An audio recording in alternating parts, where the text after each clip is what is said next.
Okay.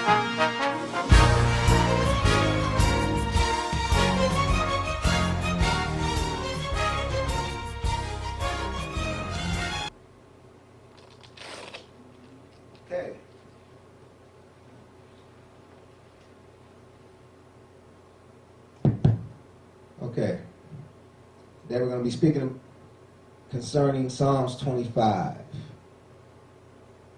And, I chose this psalm because, King David is noted for having a heart after Yah's. And I just, I thought that this song of his speaks to that in so many ways, that it can actually teach us how to actually have a Yah type heart, a heart after Yah's own. So I entitled this David's Heart, a Heart After Yah's Own, Psalm 25. That said, let's jump right in. Psalms 25:1 says, "Unto thee, O Yahuwah, do I lift up my soul." These 4 words, do I lift up, are translated from the Hebrew word Nasa, number 5375. And the pictograph is of the Hebrew letter Nun, which is a picture of a seed representing continuance, and as well as the Hebrew letter Samek, which is a picture of a thorn representing the idea of grabbing hold. Combined, these mean continue to grab hold, hence to lift up, to carry.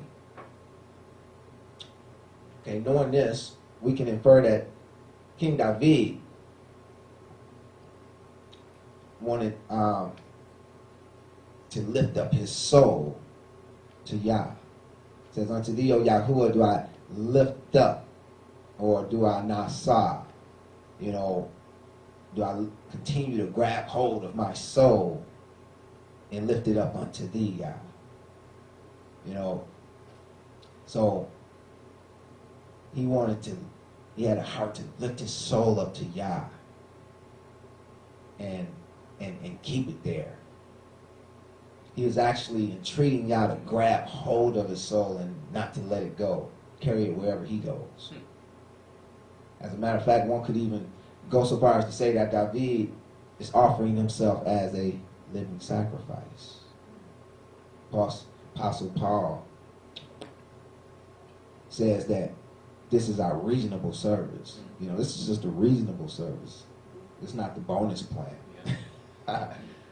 Psalms, Romans 12:1 says, "I beseech you, therefore, brethren, by the mercies of Elohim, that ye present your bodies a living sacrifice, holy, acceptable unto Elohim, which is your reasonable service." It's just our reasonable service. Verse 2 of Psalms 25. "O my Elohim, I trust in thee. Let me not be ashamed. Let not mine enemies triumph over me." See, if we want to have a heart after Yah's own, then we must learn to trust in Elohim. But what is these 4 words, I trust in thee? They're even batak in the Hebrew, number 982, meaning to hide. That is, to go quickly for refuge. It's like unto the Hebrew word kasa, number 2620, meaning to flee for protection. But where they differ is kasa speaks to doing it prematurely or hastily, whereas batak does not. So within this, we can see that, what David is saying, he's saying, "Oh my Elohim, I trust in thee," and he's saying, "I will go quickly for refuge unto thee," but not hastily, not prematurely, not before I've exhausted all that I can do. For example, because I always hear people, say, Yah will fight my battles for me, for he has given me the victory. He does give us the victory, and sometimes he even fights our battles for us, but the majority of the time, we have to fight our battles for ourselves. And he assures us the victory. As we seen with Israel when they was attacked and sent Joshua to go fight the battle while Moshe gave Yah the praise. You know, or when they were, even better, when they were going into take the land that had been promised to them for over 40 years. They're finally there to take the land, and they go in to do just that. Now, what do you think if they went over there with those giants and everything, and they just would have stood there and didn't fight? If they didn't suit on their armor, put their armor on, if they didn't, you know, get prepared for battle and go into battle, and just stood there and said, "Yah, okay, handle them for us," they would have gotten slaughtered. You know, you only do that if Yah tells you to do that. Other than that, you have to realize that, you know, the reality of the matter is you have a battle to fight, and you need to get suited and booted for that battle, and you need to go in and fight as a servant of Yah, as a soldier of Yah. You know, and this is a real important concept because, you know, even in Messiah, you know, we're called to be soldiers. That's synonymous with our servitude to him. You know, first the natural, then the physical. Natural Israel fought physically. Spiritual Israel, those who come through Yahushua, speaks that we fight spiritually. But fight we must. He doesn't tell us in Ephesians 6 to put on the armor of Elohim, the spiritual armor of Elohim, and pick up a spiritual weapon just to spiritually sit on our behinds. No, it doesn't work that way. You know, we are to be soldiers. We are to serve Elohim. And in serving him, part of it is to serve in his military. You know, we're to fight for Yah and for ourselves. And he assures us the victory. And so we see Batak means to trust in Yah, but not hastily, not prematurely. You know, we're to do what we can, and then when we can do no more, then we wait on Yah to deliver us. And we see this example given over and over and over. Even when the children of Israel initially came out of Mitzrayim, he purposely led them into a dead end. Purposely led them into a place in which there was no way out, so that he could show himself mighty. You know, but they did what they were supposed to do. He told them to leave, they left. They did all that they could. They got to where they couldn't go no further. They were at the edge of the Red Sea with the Mizraim, or the Mizraim bearing down on them, coming to slaughter them. And they waited on Yah, and Yah performed mightily by splitting the Red Sea and allowing them to go over. So, you know, this is how this thing looks. You know, yes, the battle is Yah's, but that doesn't mean that you don't have to fight it. You know, do we fight together or do we fight alone?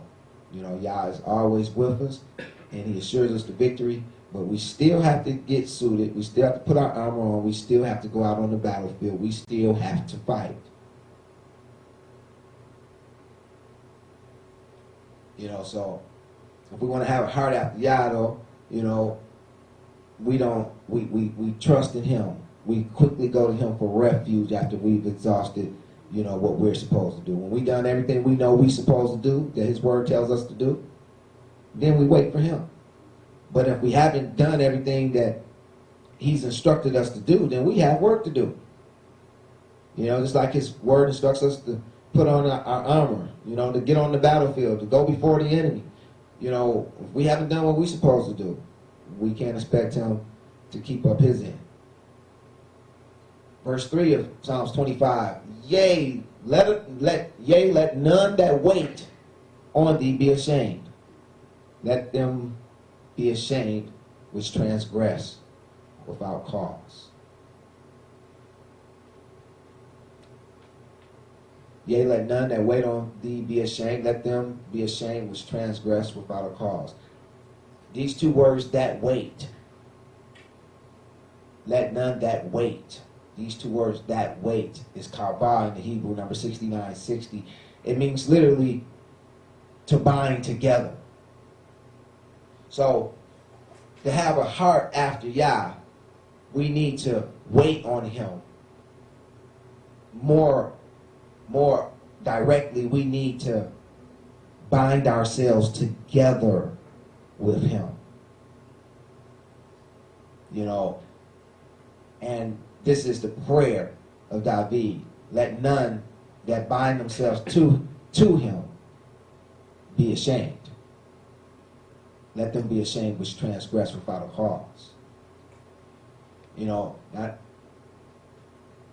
this is an awesome, point that David is bringing out. But we're going to look at a scriptural example of this. Just so we can get a picture in our minds. It's taken from Esther chapter 4, verses 15 through 17. It says, Then Esther bade them return Mordecai this answer. Go gather together all the Yahudim that are present in Shushan, and fast ye for me, neither eat nor drink 3 days, night or day. I also with my maidens will fast likewise. And so will I go unto the king, which is not according to the law, and if I perish, I perish. So Mordecai went his way and did according to all that Esther had commanded him. Now, of course, this is the book of Esther, and it's speaking of when Esther was to go and intercede for her people before the king without permission, in which it was literally putting her life on the line. And she was saying, okay, I'll do it, under these conditions that you guys bind yourselves with me before Yah. See, and this is what we want to do. And this is what David is praying, concerning, one will put 1,000 to flight, two will put 10,000 to flight. So when we bind ourselves together, there's power in that. Yah recognizes that. But that being said, it's also imperative that we note that those who kabar on Yah not only bind themselves with the people of Yah that are in righteousness, emphasis on in righteousness. You don't want to bind yourselves to some folks that used to be of Yah, but are walking in wickedness. You want to bind yourself with those people of Yah who are standing in righteousness. But more importantly, you want to bind yourselves with Yah by getting him involved into the situation. See, and this is what Esther was doing here. This is what Mordecai and the other Yahudim were doing. If we go a little earlier in the text, we'll see that once it was decreed that all the Yahudim were to be killed, Yahudim everywhere began to put on sackcloth and ashes and began to mourn, publicly. And so here it is. Esther, is binding together all the Yahudim, and they're bringing Yah into the situation. They're binding him into the situation by prayer and fasting unto him. And that's what we want to do. If we want to have a heart after Yah, we want to bring him into the situation or circumstance. We want to bind him to it. We want to bind him to the situation or circumstance that we might be going through. Because then, we can say, even as David said, yea, let none that wait on thee be ashamed, because knowing that we've bound ourselves to him.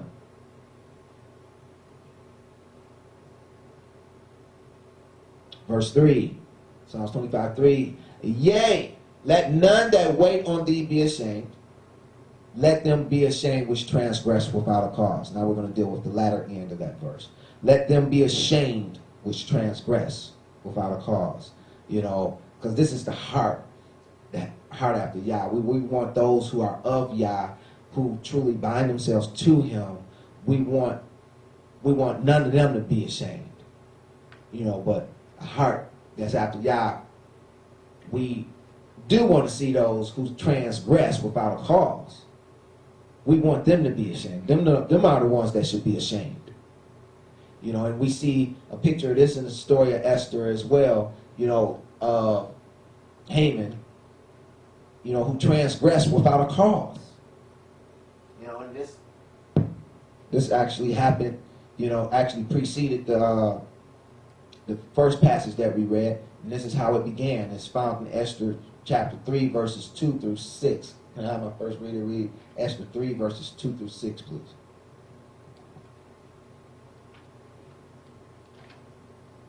And all the king's servants that were in the king's gate bowed in reverence Haman, for the king had so commanded concerning him.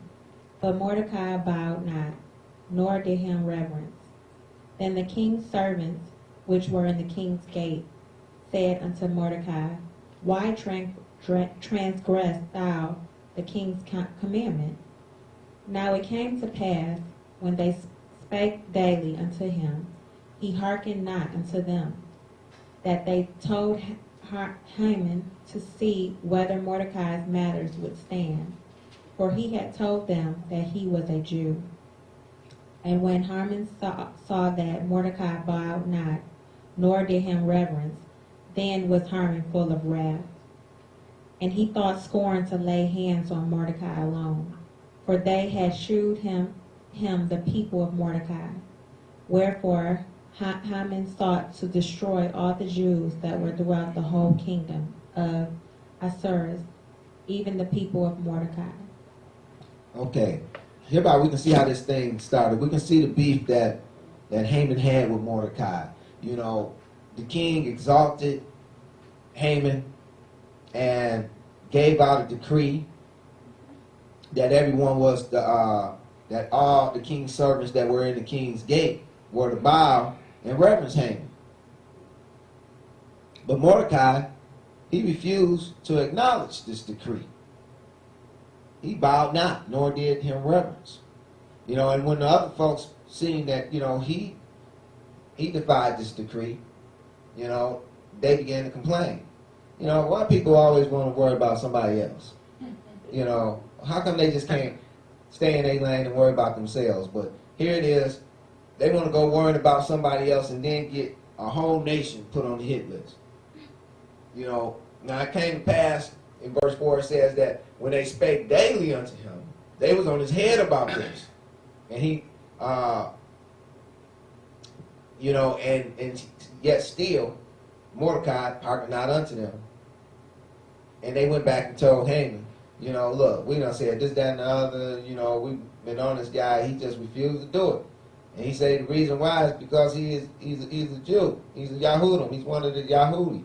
You know, so we know that it was forbidden for the Yahudim to worship anyone other than Elohim, to bow to anyone other than Elohim. So here it is, Mordecai was refusing to do so.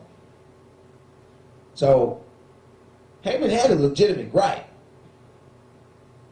you know, and he liked, and having that legitimate right, he had the right idea, you know, at first. For it says in verse 6, he thought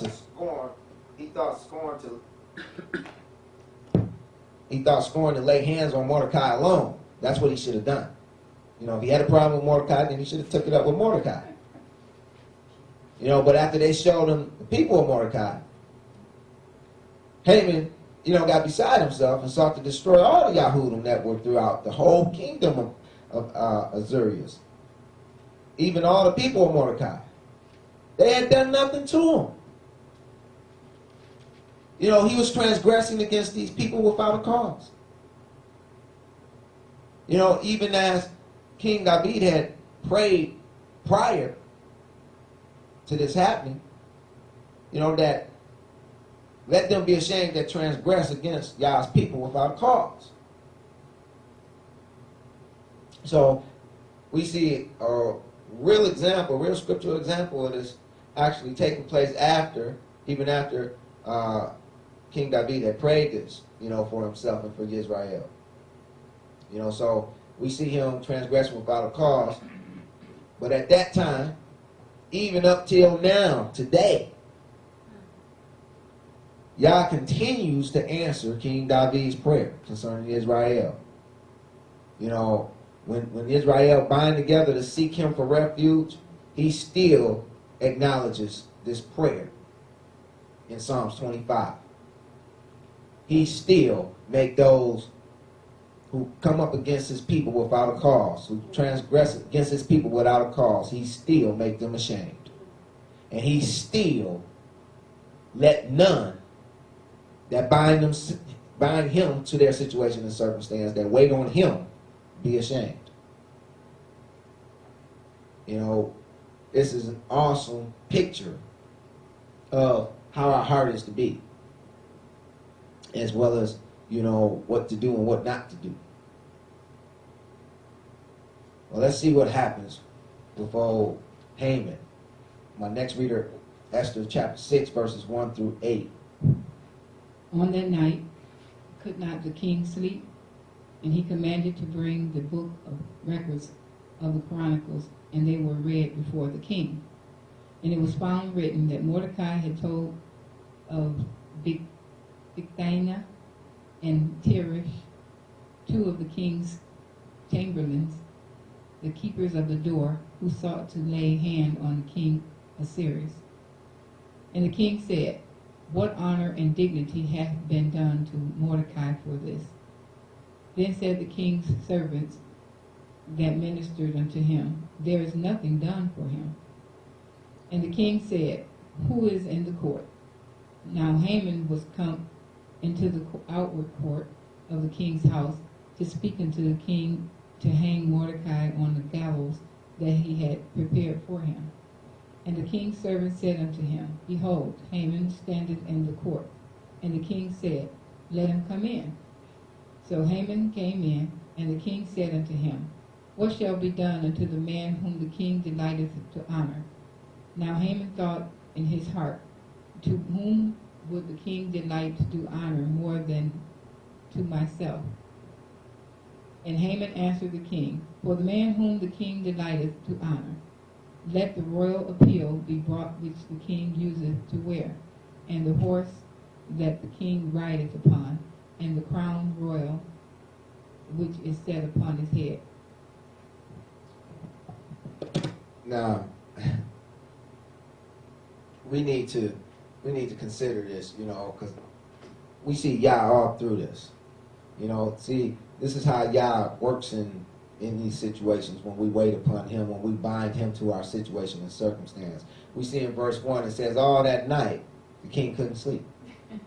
You know, here it is, you know, Yah, he can cause miracles to happen. We see all that night, the king couldn't sleep. So we know that was Yah's doing, and he commanded to bring the book of the records of the Chronicles. And they were read before the king. So here it is, he couldn't sleep, so he was like, okay, bring the Chronicles. You know, and he found it written what Mordecai had done. Mordecai had actually saved his life. And hadn't been rewarded for it. Now, it just so happened to be, see, and this is so Yah, just so happened to be at the same time, you know, he wanted some counsel as to, you know, how to reward this guy. You know, so he asked for one of his servants of the court and asked who's in the court. And it just so happened Haman was on his way to his house to speak to him about hanging Mordecai. The very one who he just read and saved his life. That is so Yah. That is so Yah-like. You know, now, other than this happening, it's like seemingly a real bad situation for the Yahudim. You know, it looks like as if there may be no way out, because they had the type of decrees back then that they couldn't go back on their word. You know, once it was decreed, once it was said, it was done. You know, they couldn't go back even if they wanted to. You know, hence we see Daniel or Daniel being thrown into the lion's den even when the king, you know, really didn't want to do it. You know, they had to go by, you know, their word. Their word was their bond, even as ours should be. But here it is, Yah, he can make a way out of no way. Amen. here it is, we see him making a way out of no way for those who praise him. Because that's what Yahudah means. You know, the praisers of Yah. You know, so you see, he'll make a way out of no way for those who praise him.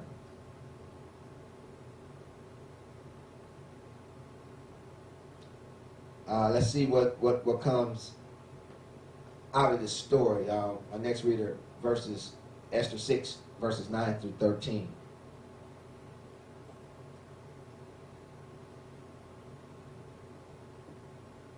And let this apparel and horse he delivered to the land of one of the king's most noble princes, that they might array the man with all whom the king delighted to honor, and bring on him horseback through the street of the city, and proclaim before him, thus shall it be done to the man whom the king delighteth to honor.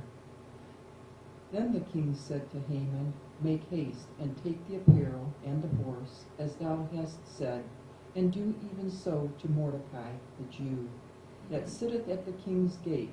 Let nothing fail of all that thou hast spoken. Then took Haman the apparel and the horse, and arrayed Mordecai, and brought him on horseback through the street of the city, and proclaimed before him, thus shall it be done unto the man whom the king delighteth to honor. And Mordecai came again to the king's gate. But Haman hasted to his house mourning, and having his head covered. And Haman said, Zeresh his wife, and all his friends, everything that had befallen him. Then said his wife, Men, and Zeresh his wife unto him, If Mordecai be of the seed of the Jews, before whom thou hast begun to fall, thou shalt not prevail against him, but shall surely fall before him. And so he did, you know. But how humiliating must this have been, you know. Here it is, Haman, all full of himself.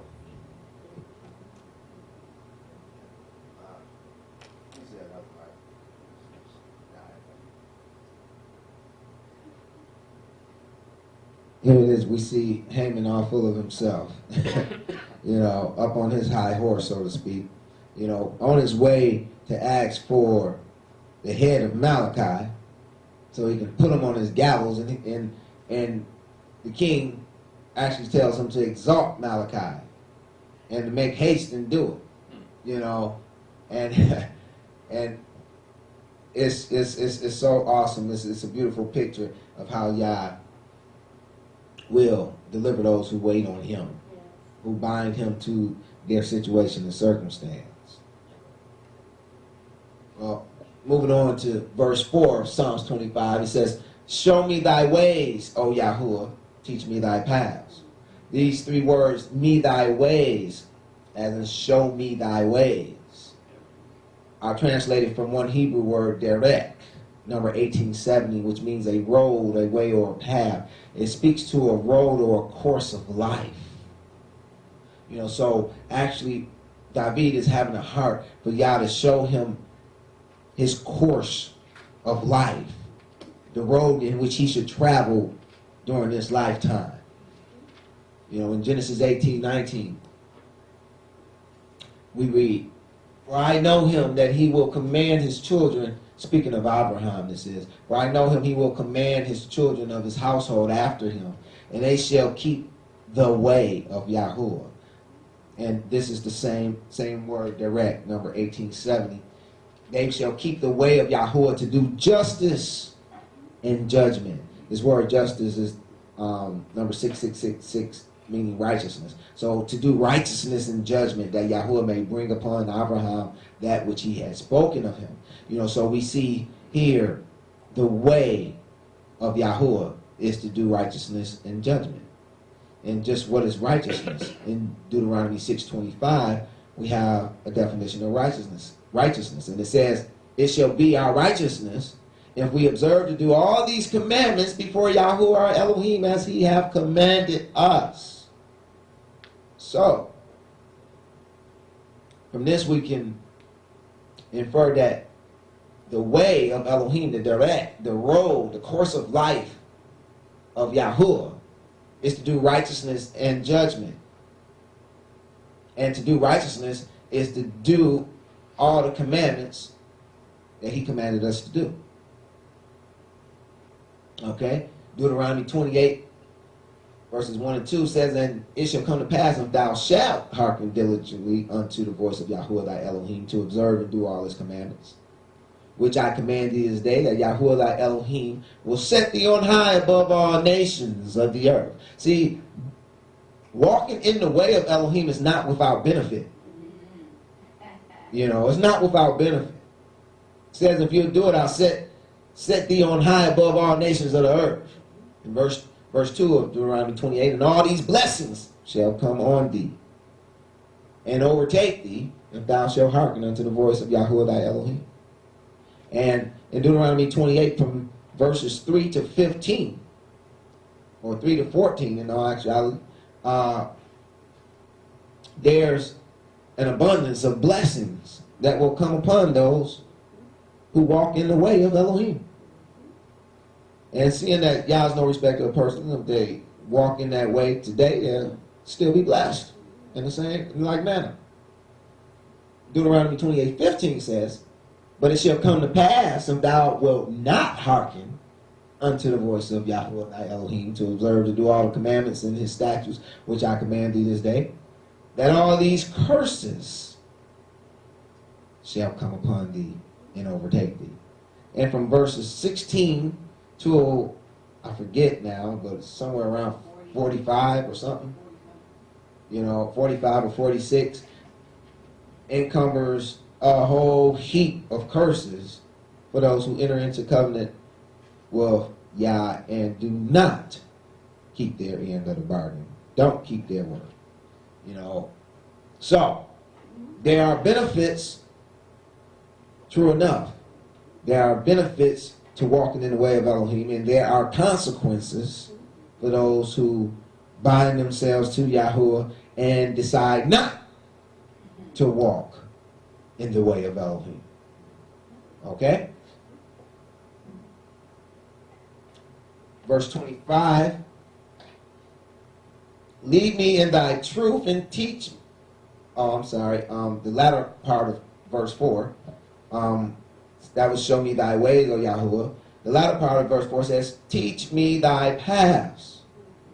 So those who want to have a heart after Elohim, not only do they want Yah to show them his way, his derek, that is, show him his righteousness and his judgments, but they also want to be taught his paths. Now, what is David speaking of when he said taught his paths? Well, first of all, let's see what he means by teach. To teach is lamed in the Hebrew, number 3925, literally means to teach or learning by goading. What is goading? When you go plate something or something to that effect? No. It's an agricultural term. To goad means to incite, to stimulate, to instigate, to urge forward or rouse by anything pungent, severe, irritating, or inflaming. How they used to goad the animals was they had like a stick with a nail on the end. And when one of the animals goes out the way, they would stick them with it, and so that they'd get back in the way in which they were supposed to go. And this is how they learned how to stay in line and stay with everyone else and do what they were supposed to do, because they didn't want to get goaded. We have something similar in modern day times called a cattle prod, which does the same thing, except for it gives the animal an electrical shock. Yes, this is how you teach animals. This is how you teach sheep. And we know that we are called sheeple, in the scriptures. And this is how Yah teaches his people. He teaches them by goading. And those who have a heart after Yah, they don't mind this. As a matter of fact, they invite this. So let's take an example. We're going to look at a scriptural example of Yah goading his people, so that they may learn to walk in his direct. his way. And we find a beautiful example of this in Numbers 15, 32 through 35, which speaks of the first time someone broke Shabbat. It says, "And while the children of Israel were in the wilderness, they found a man that gathered sticks upon the Sabbath. And they that found him gathering sticks brought him unto Moshe and Aaron and unto all the congregation, and they put him inward, because it was not declared what should be done to him. And Yahuwah said unto Moshe, the man shall be surely put to death. All the congregation shall stone him with stones without the camp." Really? For breaking Shabbat? Yes, this was the first time someone broke Shabbat. You know, first time someone actually worked in it, and it was decided on what to do with him. You know, and a lot of people look at this and say, "Ooh, that was pretty harsh, wasn't it?" See, but you have to understand what Yah is doing here. He's actually goading Israel. Now, he wasn't, you know, just goading this particular guy who broke Shabbat. See, and that's what you have to understand. You know, he looked at the whole nation of Israel as one. You know, so in having this man, you know, killed for breaking Shabbat, he was goading the whole nation. Yes, it was severe. Yes, it was pungent. Yes, it was irritating or inflaming to many. But it got the point across, did it not? It got the point across that, okay, well, we better not do that no more. You know, it's the same thing that you do with a kid. You know, you see he has an affinity for wall sockets, and he keep wanting to put stuff in there, you know, then you goad him or her, you know, by giving them a taste of something pungent, severe, irritating, or inflaming. You let them know, under no uncertain terms, that that will not be tolerated. But you're not doing it to hurt them. You're doing it out of love for them, because you know one day they're going to stick the wrong thing in that wall socket. And they're going to really get hurt or even killed. You know, so you're saving them from greater harm down the line. And this is what Yah was doing with Israel. You know, now, that's how those who have a heart after Yah want to be taught. You know, they want to be taught, you know, by being goaded. They want to be, you know, harshly disciplined so that they won't keep doing the same thing, you know, and be on the wrong side of Yah. You know, because we spoke about, you know, in Deuteronomy 28 from verses 16 through 40 something, that all those curses, you know, come upon those who choose to do so. So we don't want that. We don't want that. So we want Yah to goad us, to keep us from that. Now, David is asking, thy paths, the two words at the end of verse 4, thy paths speaks to traveling, a well-trodden road. It's Orah in Hebrew, Numbers 7:34. You know, and it also means a road just like Derek, but it means to travel the road, you know, as in traveling a well-trodden road. You know, David is asking Yah to show him his road of righteousness and judgment, and to teach him to travel upon it by leading him by example and goading him when he goes awry. In other words, he's likening it, you know, pretty much to a shepherd leading his sheep. You know, even in how David was a shepherd. And this very likely how he led his sheep. You know, he had to goad them in order to protect them from the enemy. He had to make sure that they stayed in line and stayed with everyone, you know, in order for the general overall safety of the whole bunch. You know, so this is what David, in understanding this from being a shepherd, this is what he was asking Yah to do for him. The same way he protected and kept the sheep alive when he was a shepherd. when he was a shepherd boy. You know, now, you know, in being king, he wants Yah to do the same thing, you know, for Israel. And this is the heart after Yah. You know, this is what Yah wants of us. He wants us to invite his Goldie so that we may learn to do righteously and be blessed rather than do wrong and transgress and have to become cursed. It's all about love. Now we need to understand that a big part of this leading that's done today is done via the Ruach HaKodesh in conjunction with knowledge of the scriptures that many have readily available to them. You know, it's so prevalent now today, especially in our country, you know, that it's not even funny.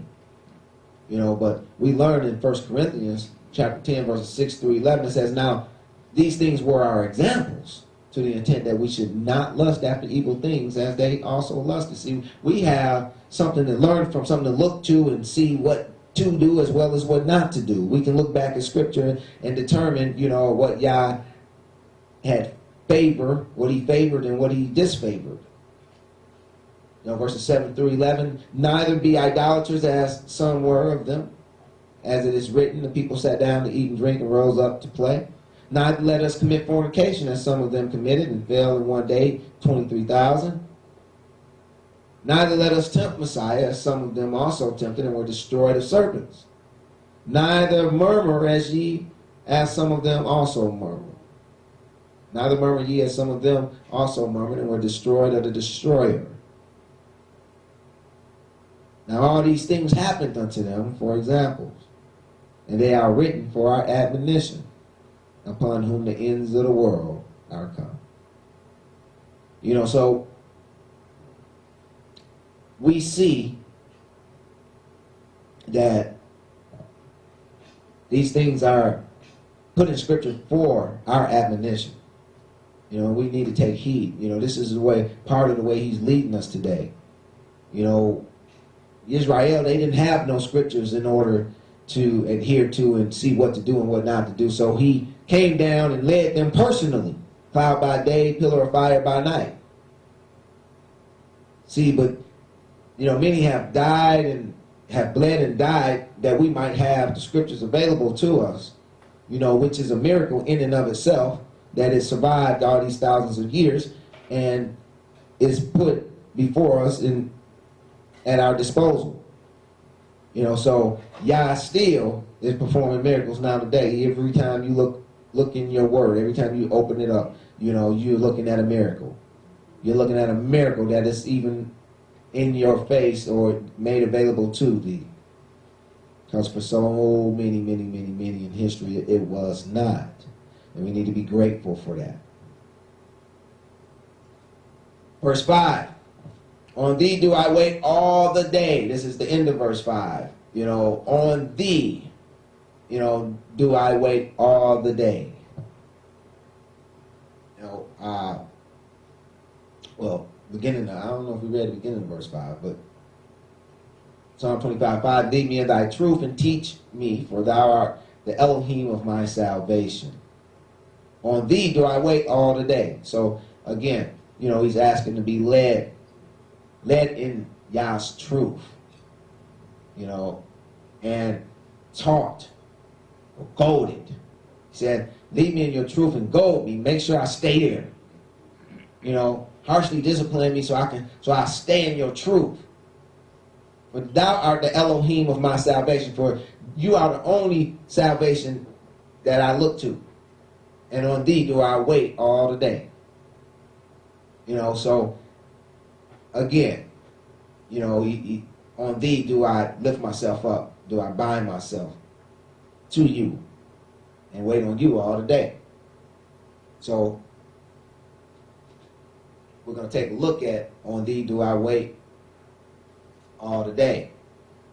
We can see through scripture that David and his men did just what he was praying for. You know, he did this. He waited on Yah. For he seemed to have made a practice of asking Yah before doing things. And see, and this is a heart after Yah. We need to do the same thing. We need to practice asking Yah, make a practice of asking Yah before we do things, before we make decisions on things. We read in 1 Samuel 23, 1 and 2, then they told David, saying, behold, the Philistines fight against Keilah, and they robbed the threshing floors. Therefore David inquired of Yahuwah, saying, shall I go smite the Philistines? And Yahuwah said unto David, go and smite the Philistines. Save Keilah. So here it is. David didn't say, this is the noble thing to do. Let me go do it. He asked Yah first. And this is something that we need to do, because even sometimes it may be a noble thing, but it may not be Yah's will.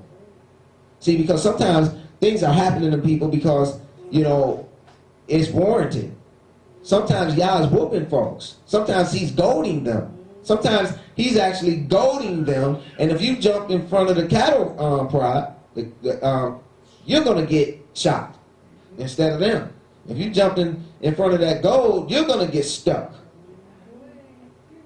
And that's not to say that he's not going to stick them, but you're going to get stuck in addition to them.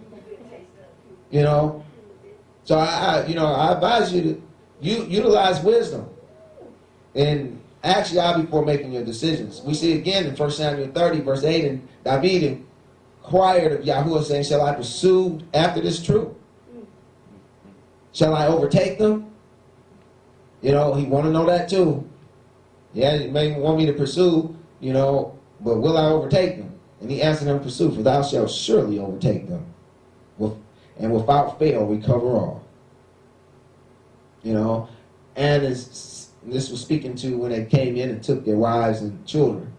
And 2 Samuel 2, 1 and 2, it says that it came to pass after this that David inquired of Yahuwah, saying, shall I go up into any other cities of Yahudah? And Yahuwah said unto him, go up. And David said, whither shall I go up? Then just take it upon himself. Need to know where to go, Yah. And he said, unto Hebron. So David went up thither, and his 2 wives, and also and Ahinoam, the Jezreelitess, and Abigail, Nabal's wife, the Carmelite. And if I'm not mistaken, this is the time, he's going up and they're actually going to crown him king. So it's an awesome thing that comes out of binding yourself to Yah and binding Yah to your situation and circumstances. I don't know about you, but if I'm going through something, I definitely want Yah bound to my situation or circumstance. I don't want to be going through it by myself. I don't want to be going through it alone. If I have to be in it, then I want him with me. So I think that it behooves us to figure out a way, if need be. Figure out a way to bind Yah to your situation and circumstance. And this is what David, was very good at it. He was good at binding Yah to a situation or circumstance. Hence, he would ask him before making his decision. For if Yah said, yea, go, and then he go, now Yah's bound to that situation or circumstance. And see, this is what we need to do. This is what we need to learn to do and make a practice of. This is the heart that David had that was after Yah's own.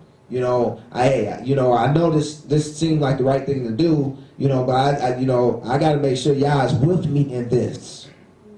See, and there's so many situations and circumstances that occur in our lives in which, we feel we know what, that it's a good thing. So, we decide to do it. It may be a good thing, but it's the Yah thing for you at that time. Because even though it may be a good thing, even like David, going up to Hebron, in which he's going to be crowned king. He could have went up there prior to this and still, would have been a good thing, seeing that he was from Yahudah, but the timing wouldn't have been right. See, and that would have messed things up. See, that's why we need to consult Yah, prior to doing, definitely before making any major decisions, but hey, why not bind them to your situation and circumstances and small decisions as well? You want him with you in everything that you do, ultimately. So try to make a practice of finding a way to bind him. Hey, I'm about to go to BYA today, Yah. You going to be with me as I travel? You know, I want you to go with me. I don't want to go unless you're going to go with me. You know, find a way to bind him to your situation and circumstance. You know, yeah, what do you want me to do? Because when you doing his will, he can never leave you nor forsake you. He's always going to be true to bring you through. Because he's still keeping this prayer that David prayed for Israel, even way back here in Psalms 25. Verses 6 and 7 of Psalms 25. Remember, O Yahuwah, thy tender mercies and thy loving kindness, for they have been ever of old. Remember not the sins of my youth, nor my transgressions. According to thy mercy, remember thou me for thy goodness' sake, O Yahuwah. Now, King David was praying for himself, but he was also praying for the whole of Israel.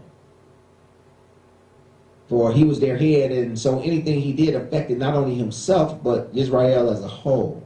And we do well to remember this, for often we are over others as well. And even when we aren't, our lives still affect others. And we have to always consider that point, that our lives affects others that are around us.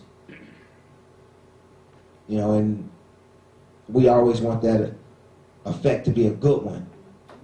You know, one that's going to be uplifting and not one that's going to be bringing one down or bringing one into something bad. We have a scriptural example of this in 2 Samuel chapter 12 verses 9 through 12. It says, it's speaking of David, you know, King David, and when he, you know, messed up. You know, even though he had a heart after Yah, that didn't mean he was perfect. That didn't mean he wouldn't mess up. And that's important to understand too, because he did mess up, and this is one of the times. It says, wherefore hast thou despised the commandment of Yahuwah to do evil in his sight? Thou hast killed Uriah the Hittite with the sword, and hast taken his wife to be thy wife, and thou hast slain him with the sword of the children of Ammon.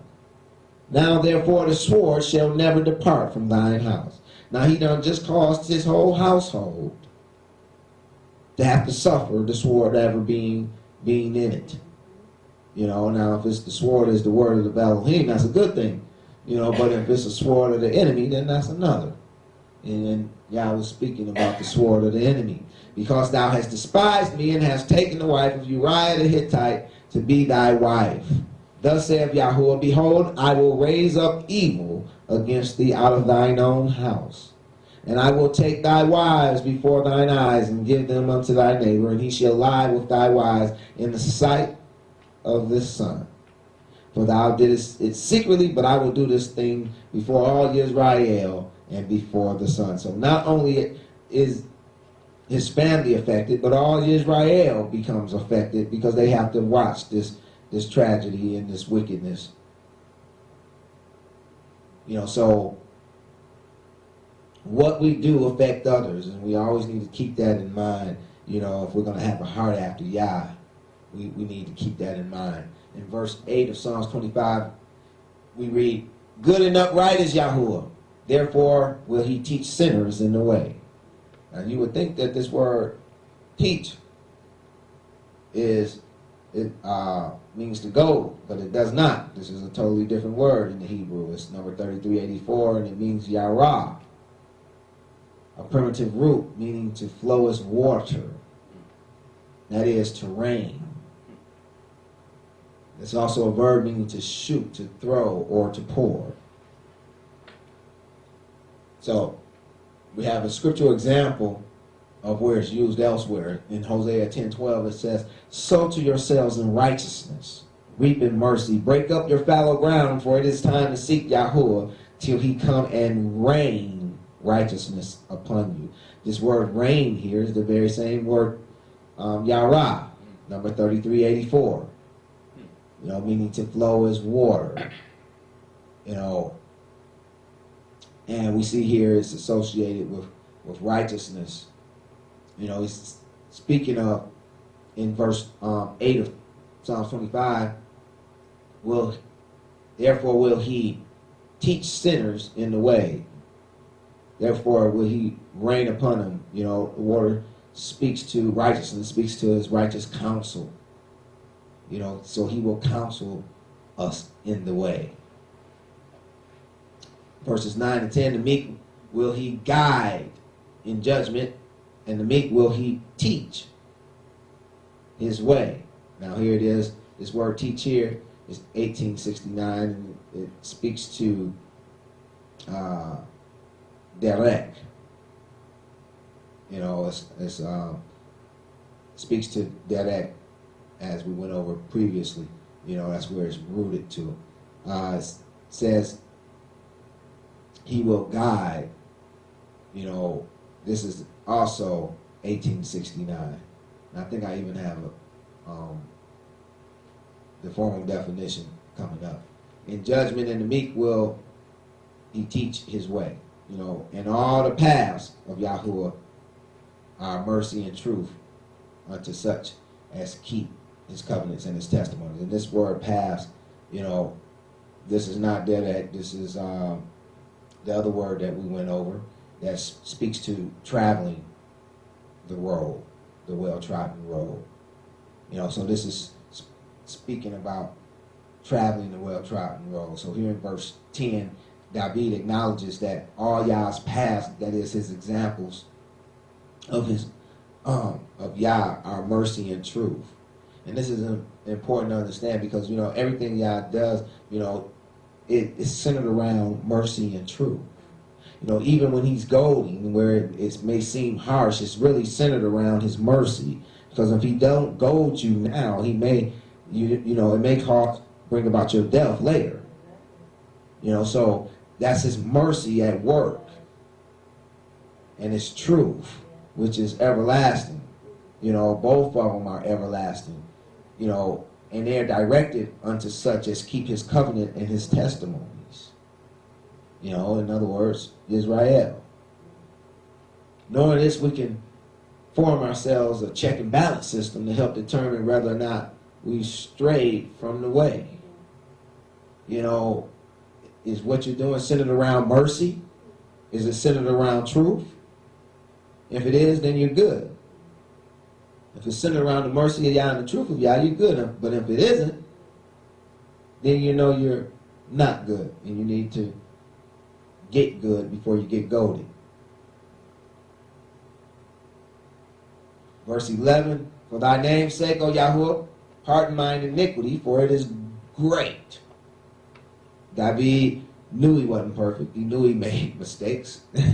And he says, you know, pardon mine iniquity, for it is great. And mine iniquity is the Hebrew word, taken from the Hebrew word avon, number 5771, meaning perversity, i.e. to bend or twist from the truth. So he know he bent and twisted from the truth time and time again, you know, but here it is, he's pleading to Yah to pardon his bending and twisting from the truth.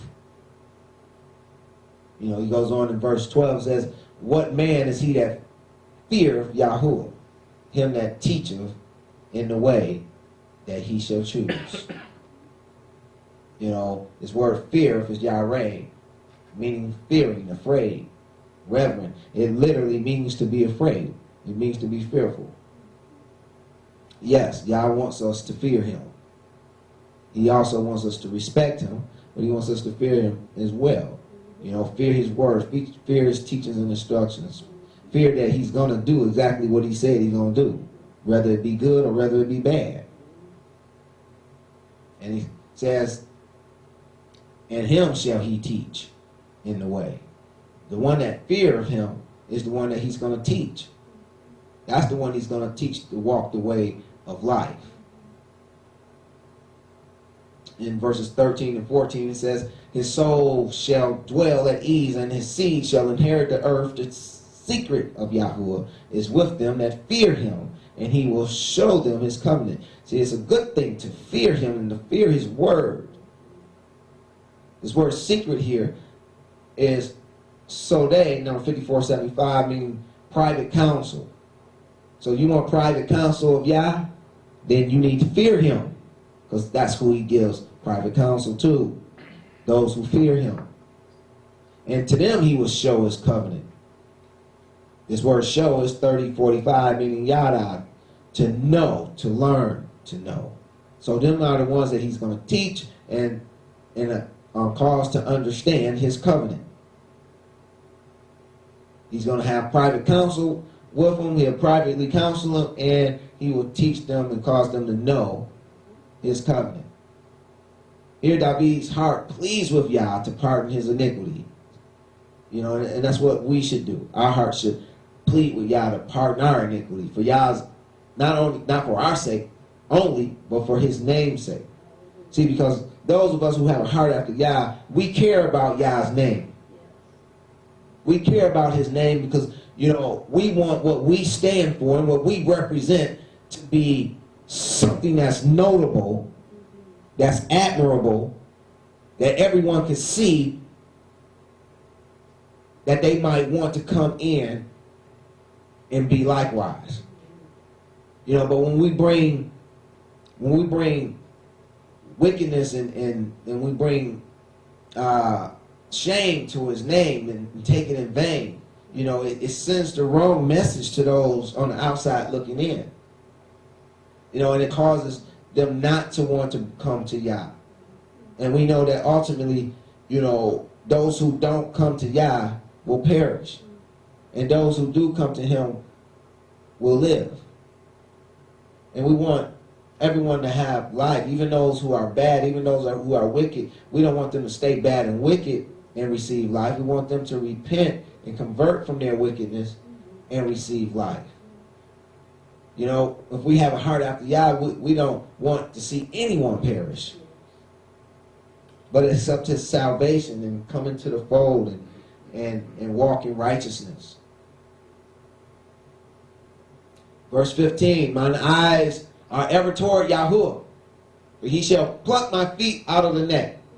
David's heart is that his eyes ever be toward Yahuwah. This saying implies that Yah is always David's focal point. He wants Yah to always be his focal point. If our eyes are ever toward Yahuwah, then we make him the focal point of everything we say and do.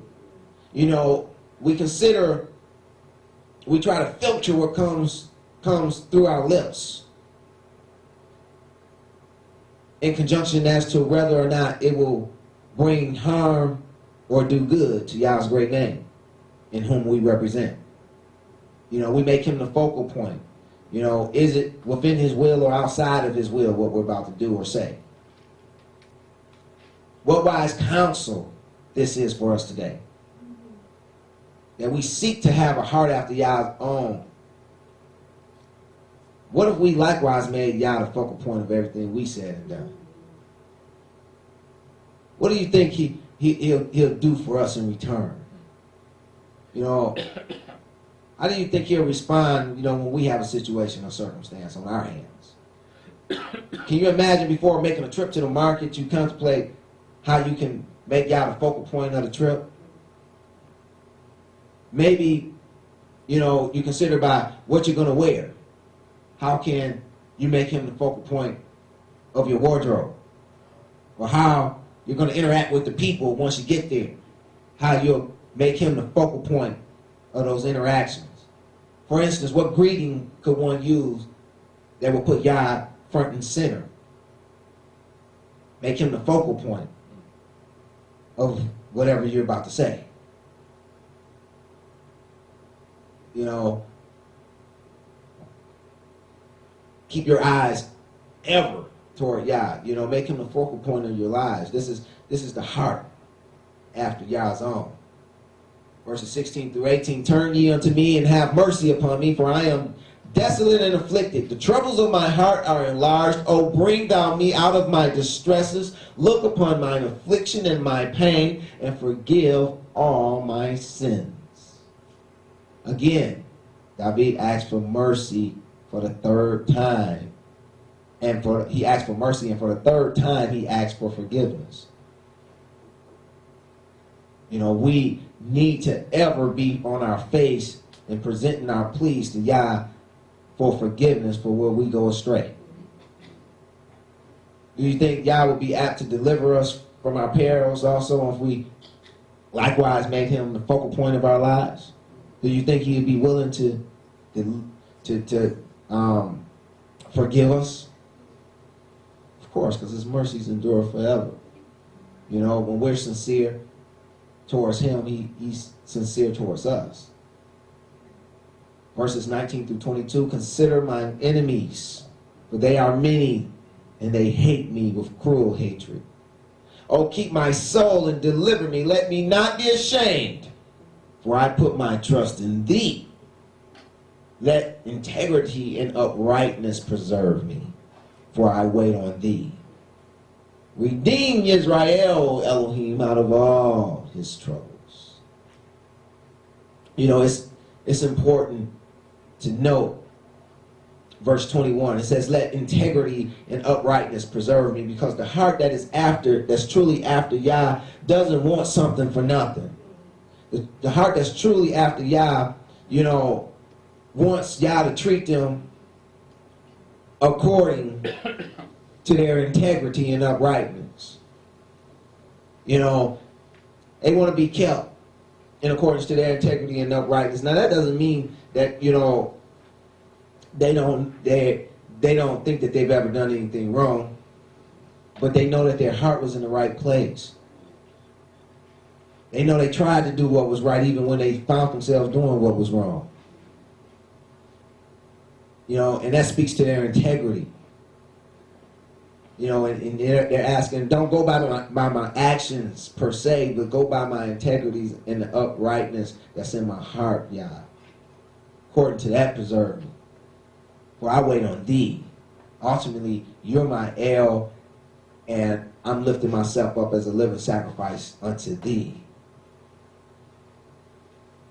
Now, it's noteworthy also to mention in verse 22 that even in time of great distress, the heart of David, the heart that is after Yah, not only pleads for himself, but for all of Israel. You know, the heart that's after Yah is always a heart of intercession.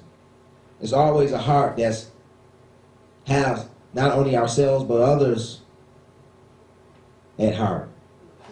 You know, yeah, we want to save ourselves, but we also want to save our loved ones. We also want to see them come into the fold. We all also want to see them in righteousness. We also want to see them blessed. You know, so we see David praying, redeem Israel, O Elohim, out of all his troubles. You know, so this is a picture of the heart of David, even the heart that is after Yah.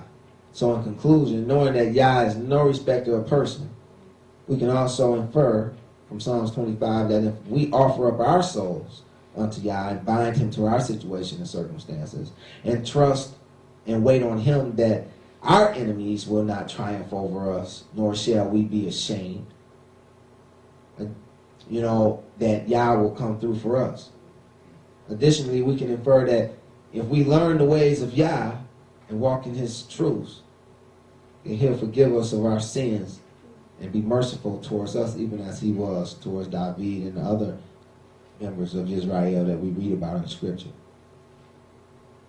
You know, so I pray that this, you know, has blessed you and show you, you know, where your heart should be, so to speak, even after Yah.